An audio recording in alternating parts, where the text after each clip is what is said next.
to thank my coaching staff. We got a late start. I was methodical in my approach to hiring, and it took some days away from us to chase that staff.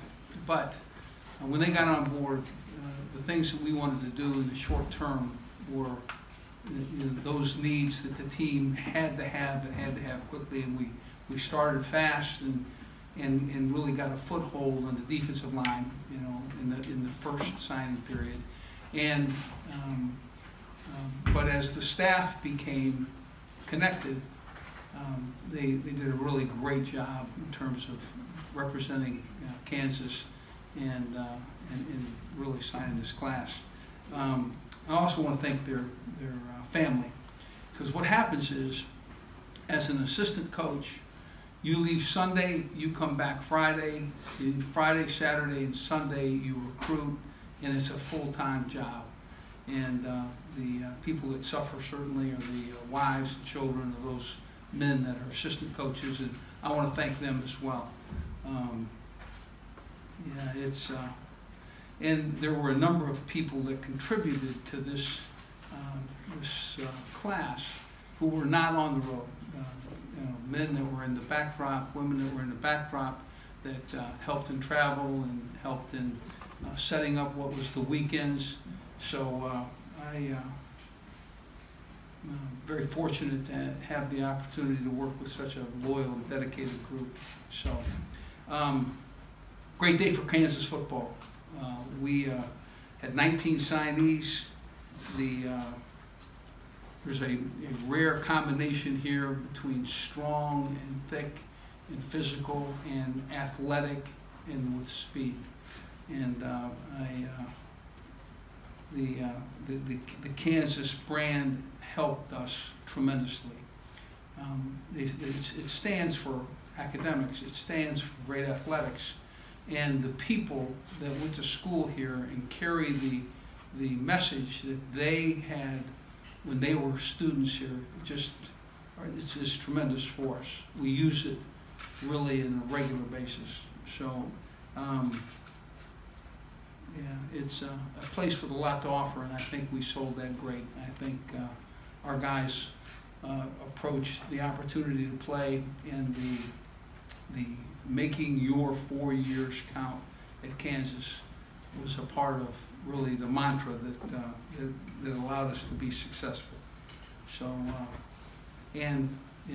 this is a family atmosphere. I think you'll find that today's student athlete, and certainly their parents, they want that relationship that looks like a family to them, and that they can kind of attach themselves. And I think that we portrayed that, and I think that's us. So we started in the Kansas footprint.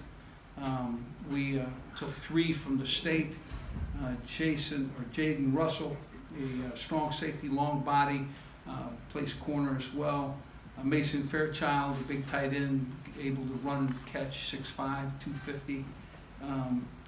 Amari Pesic Hickson, a big back right out of Olathe. So we got a nice start from this state in this area. We went to Texas thereafter, and we went after Stephen Parker, who was a 4-star, and the defensive player of the year in the state of Texas, landed him, which we were very thrilled about. Velton Gardner from Dallas, also running back, 31, the 24/7 rivals, people kind of put him at the 31st prospect in the state. And Torrey Loughlin, who also was a quarterback athlete out of Texas. The class represents 12 states, 3 in Kansas, 3 in Texas, 2 in Georgia, Florida for 2, Alabama for 2, and in Mississippi, Ohio, Oklahoma, North Carolina, and Nebraska, all for 1. Class has 8 on offense, 10 on defense, 14 high school players, 5 junior college players, 1 specialist kicker that we just are allowed to talk about, is he got his housing application in. So, yeah, the key is to fill the roster and to fill that roster answering the needs of your football team. Thomas Mcvitie was a quarterback. We felt like we had to have a guy that could, you know, with graduation, we had to have a guy that could stand in there, throw, but he is also mobile. He's a 6'5", 220-pound quarterback that really can really sling it. So Jordan Medley came out of Kannapolis, North Carolina. Again, a 6'1", probably 4.55" quarterback who can throw it as well. And Tory Loughlin, dual threat quarterback, again, in a position where if in fact, you know, Thomas Mcvitie is the starter, possibly we have a second behind him, we might find one of those two to go to another spot. But we feel very confident that they'll give us an opportunity at quarterback with them before that happens. And the defensive line, we had, after graduation, just a very slim number, so we had to take numbers at the defensive line. We took 4 guys, and Malcolm Lee, 6'5", 290, a sophomore junior college guy. Caleb Sampson, 6'3", 290, junior college as well. Dejan Terry, 6'4", 350. I would not want to block that lad, and but a true freshman. And Marcus Harris, a high school lad, is also 6'2", 265 right now, but will develop very, very nicely. The running backs, we had Amari, Pesic, Hickson, and again right here from the Kansas City area, and can catch it and can run, and really is going to be a big back for us that we really need. The key too was we were going to look for some receivers that had height. There's plenty of receivers on our team with speed and you know, agility and capabilities, but we needed a group of men that could go up and get balls. And Ezra Naylor, 6'4", talented receiver, dominant guy, not afraid to block, 210 pounds. Andrew Parchment, 6'2", great athlete, great speed, good hands. Again, needs. We needed tall, athletic wide receivers, and those guys that we went after and got them. We had a nice physical tight end, Mason Fairchild. He's out of the Wichita area. He can catch it, big, strong, capable, 6'5" guy. So how he'll turn out will be very helpful. So, and the kicker that can kick at 60, a nice all-district, all-state kind of guy from Westerville, Ohio. When we get down in the back end of contests and we look for somebody to go step in there and kick one through, we will be very confident in him. So, on defense, talked about the defensive line. We talked about Stephen Parker and Gavin Cotter at linebacker, but there's another, Jeremy Robinson, a 6'4", 220-pound, just has speed, slams a basketball, is a really good basketball player, an all-state, played on a team that won the state championship in basketball. So we're going to have a great future at some of those linebacking spots with those lads. We had 3 defensive backs, with Jaden Russell being in state. Valerian Agua is a guy that's out of Florida, and Kenny Logan, a 3-sport athlete, not afraid of contact, guy that's a really, really good corner. So we have 3 secondary backs that can step in there and play. I know you talked about having a blend with this class, but it seemed like size might have been important for you. You talked about the size of running backs, receivers, quarterback. Was that something you looked for? I think I think physical football has to be played by big men at some point in time.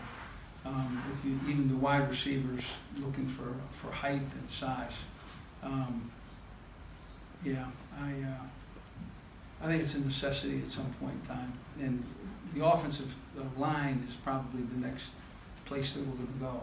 But we feel like this year's offensive line should be in pretty good shape. And we'll have to address that next year quickly. Benton Smith, Lawrence Journal World. It looks like this class ended up being a little bit bigger than you might have expected when you first came in. Are there more? Did you end up doing more scholarship players than you anticipated? Really anticipated this number kind of from the start. And how many of these guys are scholarship players?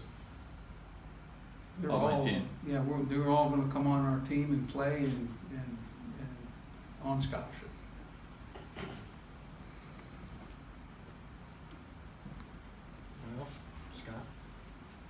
Scott Jason, 24/7 Sports.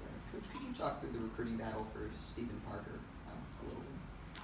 First of all, Emmett Jones did a great job there and represented us extremely well. But it was there were some. We went on home visits and we just really used the ability to be in their home and to be with them, and it was routine, by the number of events that we could be with them, but it was not routine. It's a man that wanted to be a part of something special, and got attached to us, and the school supported that decision, and we ended up with a very, very fine player and a good person. What happened to him, one of the things that excited me about him is the teachers and the principals and the people came out of their classroom to come to tell me. I would just tell you about Steve Parker, and it was special. So, yeah. Okay. Hey, Les, Matt Tate from the Journal World. Hey, Matt. When you were introduced back in November, you talked about just being excited to be back in it, right? How much did this process, recruiting, going out and visiting kids, and then actually signing day, getting letters, faxes, if that's still a thing, how Not much? faxes, but pictures. Okay, right, yeah. I'm old school, so how much did that add to the juice of just your excitement to be back in it? And does it feel I got to like be honest with you. It's really about Kansas. It's a special place. It's a place where you can get revved up because the people that you serve are great people. That family environment is very obvious. I'm fired up, but I want to bring a quality athlete to a place that's going to take care of them. This is that place. Just one more too, the coaching staff, and you had a change in the middle of this thing from what you thought you had. How big of a challenge was that, especially at the offensive coordinator position, and just in general the challenge of putting together a staff while trying to recruit too? Well, it was certainly time consuming. Steve Biter gave me some help. He did some things, running around and doing administratively that allowed me to recruit and go after those assistant coaches that I felt like would be a fit for Kansas, understand the brand and what we were expected to be, and I think it went fine. I can't imagine that it would have gone any different considering I didn't bring a staff. If I bring a staff with me right away, somebody said to me the other day, you didn't hire your best friends, and no, that's a fact. What I went after was a professional that would enjoy being at a place like Kansas, who wanted to represent education when they came into the home, and guys that had history of recruiting in this footprint. So. Coach, camera in the back. Yeah. Danny Wolniak, KCTV5. Talk about the recruiting process for Amari Hickson, and if he was a surprise at all for you, and how excited you are to have him. We saw him early. Like, one of the things that I did in my early days here is we popped up the top the top prospects in Kansas, and so I studied that group, and he was a part of that group, and he had I think he was already committed at that point to Michigan, and I said, I'd love to have that man, and but you know, it took some time for me to get around to him. I had to hire staff, and I couldn't tell him who his running back coach was, you know, so it took some time getting there, and there was a shake-up in the recruitment. Michigan didn't quite handle it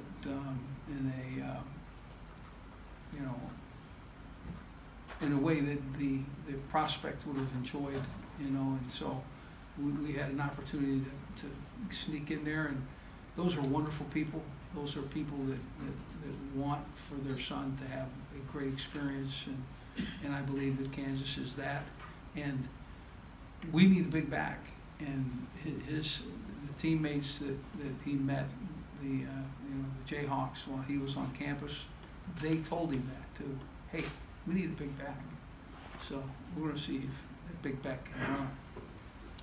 Coach in the back again. Coach John Kirby with Rivals.com. I'm curious, how did you find Jordan Medley, and what do you like about him?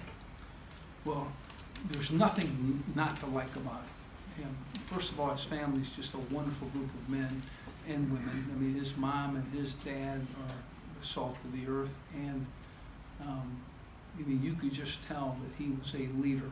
Okay, he didn't really go out much, and, you know, yet he was really interested in obviously what we had to offer in the experience of our new offensive coordinator, Les Coney. So, yeah, I saw speed, the ability to throw it, toughness. I mean, I like him. I like him a lot. It'll be interesting to see how he and where he fits. Coach right in front here. Braden Shaw, University of Kansan. Gavin Cotter was a guy who originally some people thought he might be going to K-State, Texas Tech, then wound up at Kansas. Can you kind of explain his recruiting process? Yeah, that was it was certainly a very competitive recruiting process.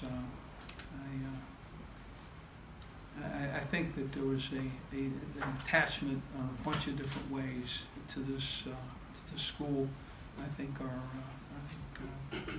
DJ Elliott did a great job in recruiting him, and Mike Eckler also, you know, a linebacking coach, you know, stepped in there. So our defensive coordinator and our linebacking coach got active very quickly. I went in the first visit, and so it appeared to me that he was going to have interest, and you know, some of the times, you know, in recruiting it becomes important that certain guys come.